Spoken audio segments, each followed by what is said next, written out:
Okay guys, ito naman ano natin yan, subject natin. This is super dami siya. Marami na siyang nalagot, marami na siyang naputol, and then yung sa loob medyo may mga soft waves, may mga S-shape. So ngayon ang gagawin natin is kukulayan natin. I-base color natin siya ng darker, and then lalagyan natin siya ng mga some streaks of highlights.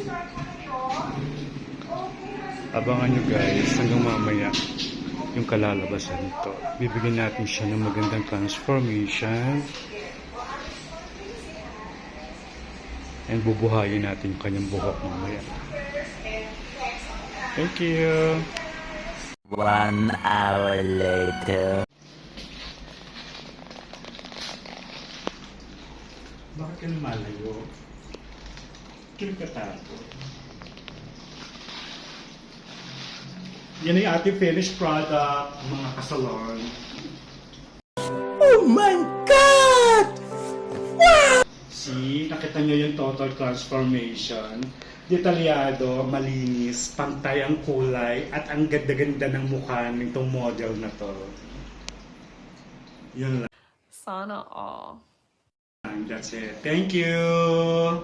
Pak!